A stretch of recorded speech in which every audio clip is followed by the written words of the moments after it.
ہے یا لوگ جو ہے وہ ذخیرہ اندوزی کر لیتے ہیں، تو ان چیزوں سے نبی پاک صلی اللہ علیہ وسلم نے منع فرمایا اور فرمایا کہ اس بازار میں ملاوٹ کی ہوئی چیزیں ان کو بھی نہیں بیچا جائے گا، اور فرمایا کہ جھوٹی قسم اٹھا کر چیزوں کو بھی نہیں بیچا جائے گا۔ یہ وہ ریاست مدینہ کا پہلا بازار ہے جو رسول پاک صلی اللہ علیہ وسلم نے مدینہ میں قائم فرمایا۔ سمجھ آ رہی ہے نا بات؟ اب جب یہ بات ہوئی تو صحابہ کرام رضوان اللہ علیہ اجمعین نے عرض کی، یا رسول اللہ، آپ جو ہے اس بازار میں ہمارے لیے قیمت کا تعین کر دیں، اشیاء کی قیمتیں ان کا تعین فرما دیں کہ فلاں چیز کی اتنی قیمت ہے، فلاں کی اتنی قیمت ہے۔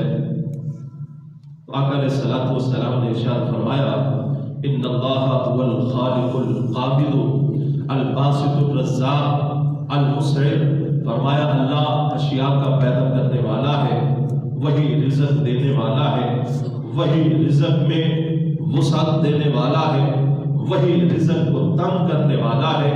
تو فرمایا کہ ہم جو ہے بازار میں اشیاء کی قیمتیں مقرر نہیں کریں گے۔ جس طرح آج ہمارے ہاں کچھ چیزوں کی قیمتیں متعین ہوتی ہیں بازار میں، حکومت کی طرف سے بھی جو ہے وہ یہ نرخ نامہ جاری کیا جاتا ہے کہ فلاں چیز اتنے کی ہے، فلاں اتنے کی ہے، تو یہ ہمارے فقہاء نے یہ اس بات کے جواز کا حکم دیا، اور ہمارے علماء اور فقہاء نے اس وقت کے بادشاہوں کو اس بات پر رضامند کیا کہ اس طرح کرنا، اشیاء کی قیمتوں کا تعین کرنا یہ درست ہے، جائز ہے، یہ کر دی جائے تاکہ لوگوں کو اشیاء خریدنے میں آسانی ہو جائے، پتہ ہو کہ فلاں چیز اتنے کی ہے، فلاں چیز اتنے کی ہے، فلاں چیز اتنے کی ہے، تاکہ لوگ جو ہے وہ پہلے سے ہی انہیں پتہ ہو کہ اتنے کی چیز آتی ہے، ہم نے اتنے پیسے لے کر جانے ہیں تو ہمیں وہ چیز ملے گی۔ لیکن یہاں پر حضور نے فرمایا کہ ہم ایسا نہیں کریں گے، بعد میں یہ چیز مقرر کر دی گئی، اور رسول پاک صلی اللہ علیہ وسلم نے مدینہ پاک کے اندر مسلمانوں کا یہ جو بازار جو ہے وہ قائم فرمایا تھا، اس بازار کا پہلا نگران آقا علیہ السلام نے حضرت سیدنا فاروق اعظم کو مقرر فرمایا۔ مدینہ کی ریاست قائم ہو رہی ہے، اور اس کے اندر پہلا آپ نے جو ہے وہ اسلامی بازار مقرر فرمایا، اور اس میں واضح طور پہ فرما دیا یہاں حرام چیزیں نہیں بکیں گی، شراب نہیں بکے گی، یہاں جھوٹ فریب دھوکہ دہی سے اشیاء نہیں بیچی جائیں گی، اس بازار کے اندر جو ہے وہ جھوٹ بول کر قسمیں اٹھا کر چیزیں نہیں بیچی جائیں گی۔ اور آپ نے اس بازار پر حضرت فاروق اعظم کو نگران مقرر کیا۔ ذرا غور تو کیجیے کہ حضرت فاروق اعظم جیسا نوجوان اور اتنے اونچے قد والا اور اتنا باروب شخص کہ میرے نبی نے فرمایا جس گلی سے عمر گزر جاتے شیطان کی اس گلی سے نہیں گزرتا۔ اتنا روب دبدبا ہے کہ شیطان بھی وہ گلی چھوڑ کے بھاگ جاتا ہے۔ حضور نے اس بازار کا پہلا نگران حضرت سیدنا فاروق اعظم کو مقرر فرمایا، اور ادھر مکے کے بازار کا نگران حضور نے حضرت سیدنا سعید بن عاص رضی اللہ عنہ کو مقرر فرمایا، اور فرمایا کہ یہ اشیاء، یہ بازار تم نے ان کی نگرانی کرنی ہے، ہمارے بازاروں میں کوئی شخص بھی جھوٹ بول کر چیز نہ بیچے، ہمارے بازاروں میں کوئی شخص بھی حرام چیز نہ بیچے، ہمارے بازاروں میں دھوکہ دہی اور فریب سے اور اشیاء میں ملاوٹ کر کے چیزیں نہ بیچی جائیں۔ آپ نے یہ احکام جاری فرمائے۔ آقا علیہ السلام کی آمد سے پہلے بھی عرب کے اندر تجارت کی بہت بڑی منڈیاں تھیں، اور تجارت اور بڑے پیمانے پر ہوتی تھی۔ عرب کی تجارت کا زیادہ تر تعلق مصر کے ساتھ، روم، ایران اور ہندوستان کے تھا۔ یہاں کے تاجر جو ہے وہاں جاتے، اپنی اشیاء بیچتے، اور اسلام آنے کے بعد رسول پاک صلی اللہ علیہ وسلم نے انہی منڈیوں کو جو ہے اسی طرح قائم رہنے دیا، اور ان میں جو ہے وہ اسلامی احکام نافذ فرمائے۔ وہ منڈیاں عرب کے اندر جو بڑے پیمانے پر جن میں تجارت ہوتی تھی، وہ زومت الجندل اور مشقر، سحار، شہر، عدن، صنعاء، رابعہ، حضرموت، عکاظ، ذوالمجاز اور بصری، یہ ان منڈیوں کے نام تھے۔ اور حضور نے جب اسلام پھیل گیا تو آپ نے انہیں اسی طرح برقرار رکھا، ان میں جو ہے وہ کچھ تبدیلیاں کر دی گئیں۔ اب پہلے ان منڈیوں کے اندر کافر جو ہے وہ لین دین کرتے تھے اور جو ہے وہ سودے بازی ہوتی تھی، اب ان منڈیوں میں صحابہ جا کر تجارت کرنے لگ گئے۔ حضرت سیدنا صدیق اکبر رضی اللہ تعالیٰ کو آپ مدینہ کے مقام مسحا میں آپ کا ایک بہت بڑا کپڑے کا گودام تھا، کپڑے کا کارخانہ تھا حضرت صدیق اکبر کا، اور آپ کپڑے کی تجارت فرمایا کرتے تھے۔ حضرت سیدنا فاروق اعظم رضی اللہ تعالیٰ کو آپ کی تجارت کا تعلق ایران کے ساتھ تھا۔ حضرت زبیر بن عوام رضی اللہ عنہ آپ بھی کپڑے کے تاجر تھے اور ملک شام کے وپاریوں کے ساتھ آپ جو ہے وہ تجارت کیا کرتے تھے۔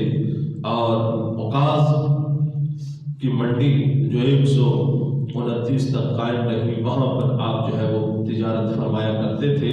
تو رسول پاک صلی اللہ علیہ وسلم نے صحابہ کو کیا درس دیا کہ اے میرے غلاموں، اب تم نے یہاں پر کام کرنا ہے، تم جو کچھ کر رہے ہو اس سے پہلے اسلام کے جو احکام ہیں وہ تمہارے پیش نظر ہونے چاہیے۔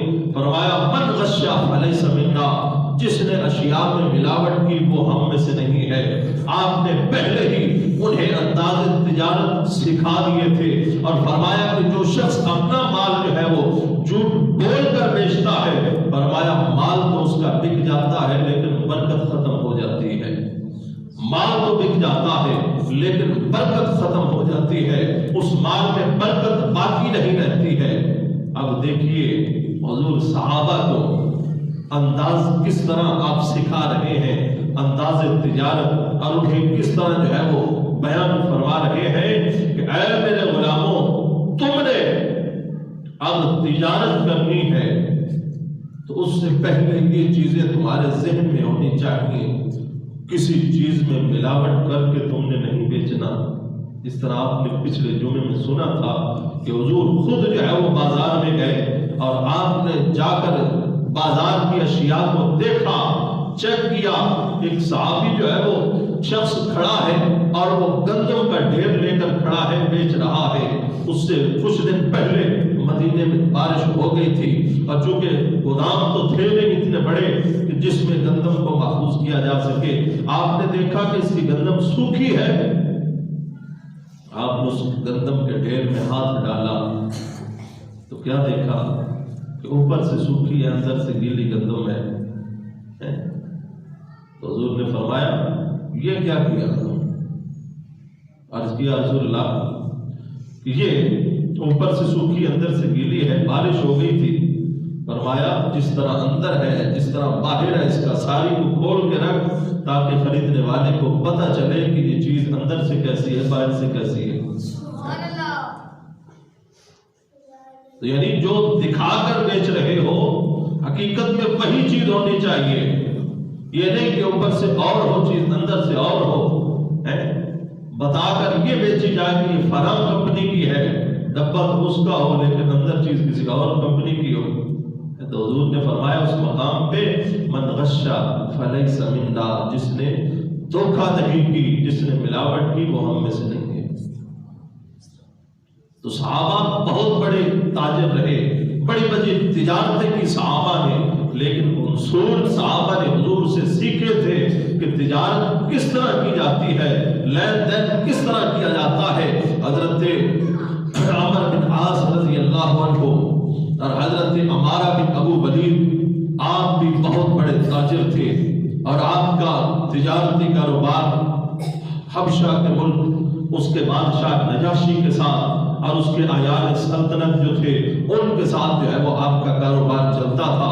حضرت سیدنا طلحہ بن عبید اللہ رضی اللہ عنہ آپ بھی کپڑے کے بہت بڑے تاجر تھے اور بڑی آمدنی تھی اور بڑا جو ہے وہ پیسہ کماتے تھے۔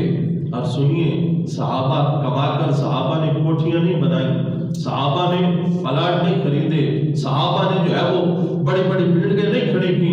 حضرت طلحہ بن عبید اللہ رضی اللہ عنہ آپ بہت بڑے تاجر تھے، بڑی آمدنی تھی آپ کی جتنی آمدنی ہوتی اس میں سے آپ بنو تمیم کے محتاجوں پر اور اپنی اس آمدنی میں سے بیواؤں، یتیموں پر اور مسکینوں پر جو ہے آپ بہت بڑا اپنی آمدنی کا پیسہ خرچ کیا کرتے تھے، ان کی کفالت کرتے تھے، ان کی مدد کیا کرتے تھے۔ یہ نہیں کہ اللہ دے رہا ہے تو پھر جیبیں بھرتے جاؤ، خزانے بھرتے جاؤ، بینک بھرتے جاؤ، نہیں، رب دے رہا ہے تو رب کی راہ پہ خرچ بھی کیا کرو۔ اس کا وعدہ ہے من جاء بالحسنۃ فلہ عشر امثالها، جو ہماری بارگاہ میں ایک لائے گا ہم بدلے میں اسے 10 عطا فرمائیں گے۔ سیدنا طلحہ بن عبید اللہ رضی اللہ عنہ آپ اپنی پاکیزہ اس آمدنی میں سے، اس کسب حلال میں سے سالانہ 10,000 درہم آپ اما عائشہ صدیقہ رضی اللہ تعالیٰ عنہا کی بارگاہ میں پیش کرتے اور جو ہے وہ انہیں تحفے کے طور پہ دیتے، آپ جو ہے وہ قبول کرتی۔ تو اما عائشہ صدیقہ رضی اللہ عنہا آپ بھی بہت بڑی سخی تھیں۔ یہ نہیں تھا کہ آپ کے پاس جو مال آتا تھا یا جو کمائی آتی تھی آپ اسے اکٹھا کر کے رکھ لیتی تھی، نہیں، بلکہ آپ ایک ایک دن میں ہزاروں درہم جو ہے وہ لوگوں پر خرچ کرتی تھی، مسکینوں غریبوں کو جو ہے وہ خرچ کرتی تھی۔ اور جتنی بھی آمدنی آتی تھی، جس طرح آپ نے حضور کا عمل دیکھا تھا کہ شام ہونے سے پہلے پہلے حضور کے پاس جتنا بھی مال آتا تھا آپ راہ خدا میں خرچ کر دیتے تھے۔ اما عائشہ صدیقہ کا بھی یہی حال تھا کہ شام ہونے سے پہلے پہلے جتنا بھی مال آتا، جتنی جو ہے وہ آپ کے پاس دنیا کی دولت آتی، ساری آپ اللہ کی راہ میں خرچ کر دیا کرتی تھی۔ حضرت طلحہ بن عبید اللہ رضی اللہ عنہ آپ کا جب وصال ہوا، آپ نے جو جائیداد اپنے وارثوں کے لیے چھوڑی 2 لاکھ درہم تھے، 22 لاکھ درہم تھے۔ آپ نے جو ترکہ چھوڑا 22 لاکھ درہم اور 2 لاکھ دینار تھے۔ دینار سونے کا ہوتا ہے، 2 لاکھ دینار تھے اور 22 لاکھ درہم تھے۔ سونا، چاندی، زیورات، زمینیں اور مال اور بھینسیں اور بکریاں، اونٹ، گھوڑے، وہ سارا کچھ اس کے علاوہ تھا۔ اتنا کچھ آپ نے چھوڑا جب آپ کا وصال ہوا ہے۔ تو یہ کیا تھا؟ جب پوچھا جاتا ہے تو وہ کہتے ہیں کہ مال اللہ نے ہمیں دیا، ہم اللہ کی راہ میں خرچ کرتے گئے، رب ہمیں اور زیادہ عطا فرماتا ہے۔ تو یہ رب کا فیصلہ ہے قرآن میں کہ تم میری بارگاہ میں خرچ کرو گے فَيُضَاعِفَهُ لَهُ أَضْعَافًا كَثِيرًا، میں تمہیں اتنا دوں گا کہ جس کا شمار ہی نہیں ہو سکتا۔ حضرت سیدنا عثمان غنی رضی اللہ تعالیٰ عنہ، آپ کی بھی تجارت تھی، کپڑے کا کاروبار آپ کرتے تھے اور آپ نے آپ کی جو تجارت کا مال ہوتا 1000 اونٹ اور 70 گھوڑے آپ کے سامان کو اٹھا کے چلتے تھے۔ اتنا وسیع آپ کا کاروبار تھا، 1000 اونٹ اور 70 گھوڑے آپ کی اس سامان تجارت کو اٹھا کے چلتے تھے۔ اتنا اللہ نے آپ کو عطا کیا تھا۔ یہ تو اسلام کا پہلا دور تھا کہ آپ سنتے رہتے ہیں کہ صحابہ کے پاس کھانے کے لیے جو ہے وہ 2 وقت کا کھانا نہیں ہوتا تھا۔ کئی صحابہ کے پاس کئی دنوں تک جو ان کے گھر میں چولہا نہیں جلتا تھا۔ کئی صحابہ ایسے کہ فاقے ہی فاقے ہیں گھر میں اور جو ہے وہ بڑے تنگی کے عالم میں جو ہے وہ گزر بسر کرتے ہیں۔ یہ اسلام کا ابتدائی دور تھا جب مسلمانوں نے اللہ کے راہ میں جہاد کے لیے تلواریں اٹھائیں اور گھر بار سے جہاد کے ارادے سے نکلے۔ اللہ نے اتنی فتح مسلمانوں کو عطا فرمائی، جب ایران فتح ہوا شاہ ایران کا مال و دولت مسجد نبوی میں ڈھیر لگا دیا گیا، اور اس میں ایران کے بادشاہ کا تاج بھی تھا جو وہ پہن کر تخت پہ بیٹھتا تھا۔ اس کے اندر ایک سنہری اس کے اندر ایک ہیرا تھا جو بڑا چمک رہا تھا۔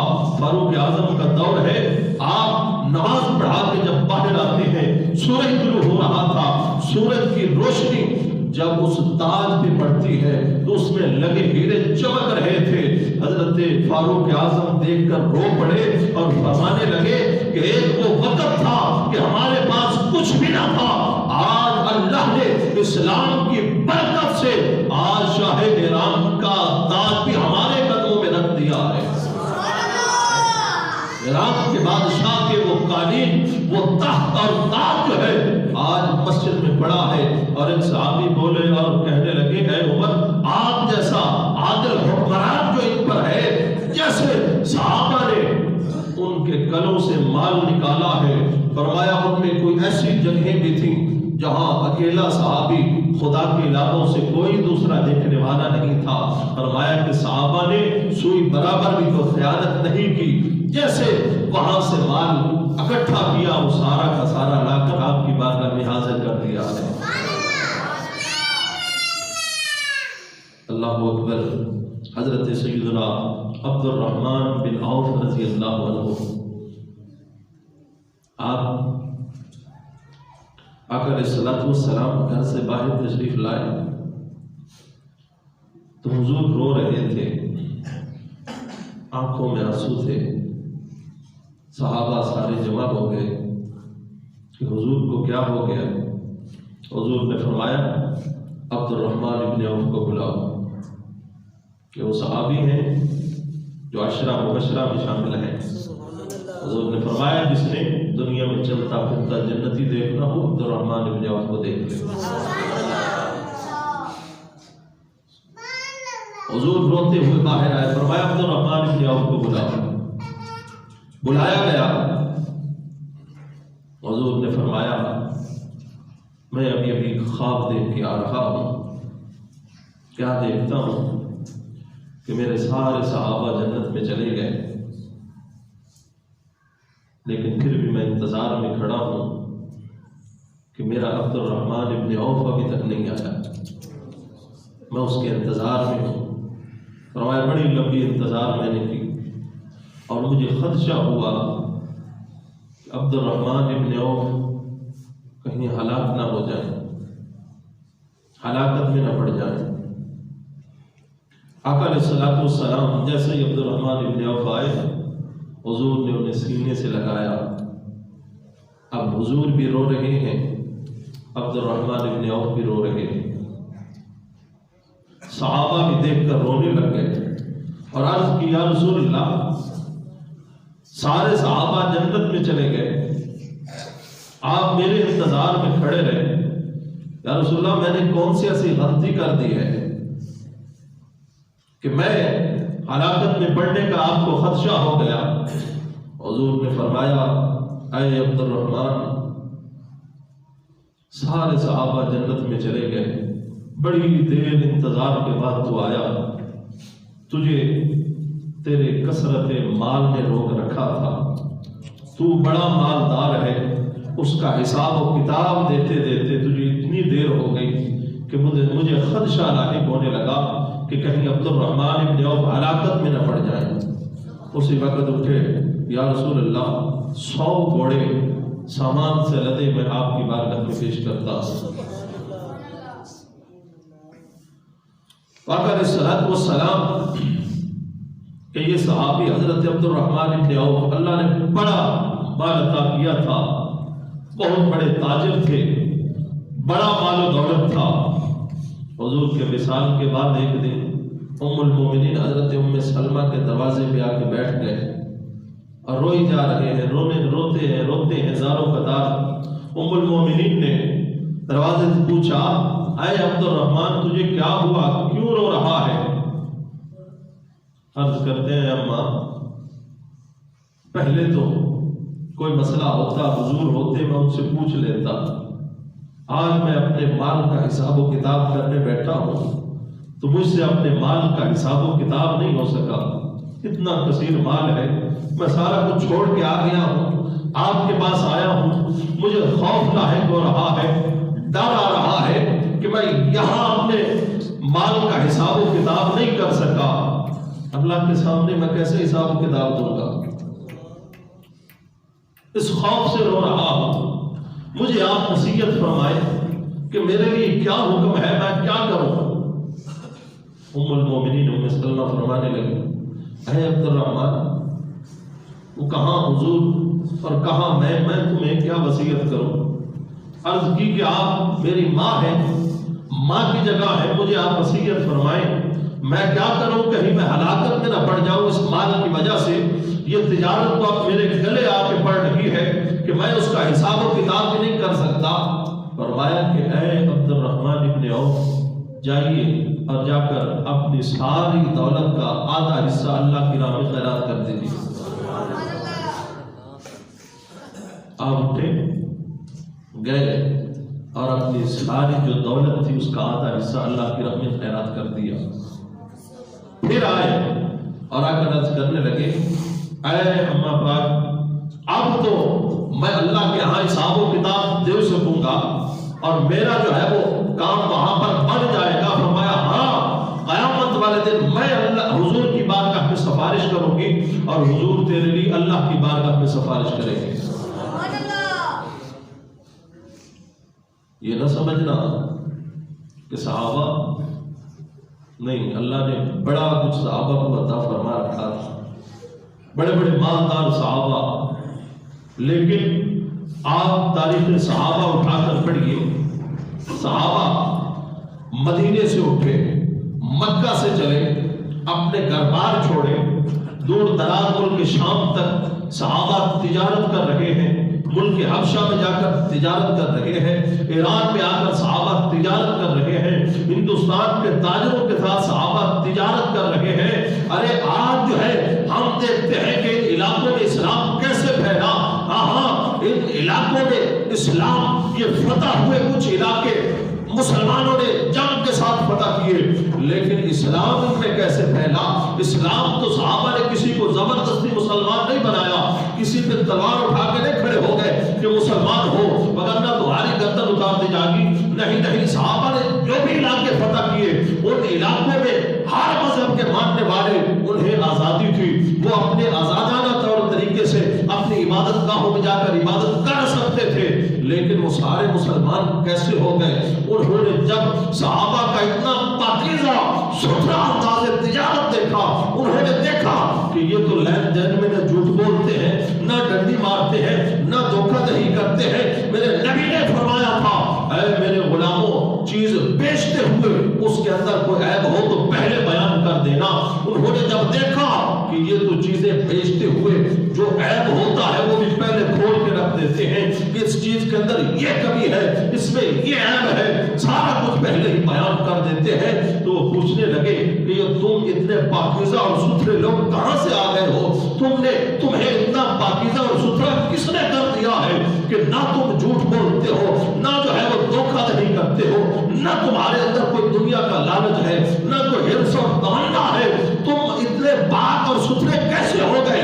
کب سے تمہارے من پاک اور صاف ہو گئے؟ تو ان صحابہ نے کہا کہ اس میں ہمارا کوئی کمال نہیں، ہم اللہ کے بعد محمد عربی کے غلام ہیں، یہ ان کی نظر ہے کہ ہم سارے اتنے پاکیزہ ہو گئے ہیں۔ ہم جو ہے جھوٹ سے ہمیں نفرت ہے، بغض کینہ حسد سے ہمیں نفرت ہے، دنیا کی لالچ ہمارے اندر نہیں ہے۔ ارے آج ہندوستان میں اسلام ہے کس وجہ سے آیا؟ یہاں تک صحابہ تجارت کرتے کرتے پہنچے، سندھ تک آئے، صحابہ جو ہے وہ ایران تک آئے، صحابہ جو ہے وہ یہاں چین تک آ پہنچے۔ صحابہ کا انداز تجارت اتنا ستھرا تھا، لین دین کے طریقے اتنے پاکیزہ تھے، انہوں نے کاروبار میں کوئی بھی کتاب تمہیں نہیں بتا سکتی تاریخ کی کسی صحابی نے جو ہے وہ کسی کے ساتھ لین دین کرتے ہوئے کوئی جھوٹ بولا ہو، کوئی خرد برد کی ہو، کسی کو دھوکہ دیا ہو، نہ صحابہ نے ایسا پاکیزہ انداز تجارت اپنایا جو انہوں نے رسول اللہ سے سیکھا تھا۔ جس علاقے میں بھی گئے صحابہ کی اسی اخلاق کو دیکھ کر، اسی انداز تجارت کو دیکھ کر، صحابہ کی اسی میٹھے انداز کو دیکھ کر وہ بھی کہتے ہمیں بھی کلمہ پڑھا کے مسلمان بنا دیجیے۔ پرانے وقتوں کی باتیں بزرگ بتاتے ہیں،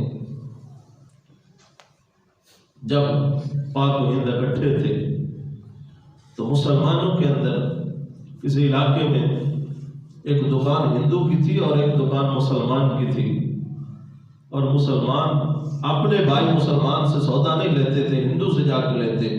کیوں؟ یہ مسلمان جو ہے وہ ڈنڈی مارتا ہے، کم تولتا ہے، یہ جو ہے وہ جھوٹ بولتا ہے، اور وہ ہندو وہ چیز ستھری دیتا ہے، خرید دیتا ہے۔ یعنی یہی مسلمان کہ جنہیں دیکھ کر کافر کلمہ پڑھ جاتے تھے، تو یہی مسلمان کہ جن کا انداز تجارت دیکھ کر ملکوں کے ملک کلمے پڑھ گئے، مسلمان ہو گئے لوگ۔ مذہب چھوڑنا اتنی آسان بات نہیں ہے۔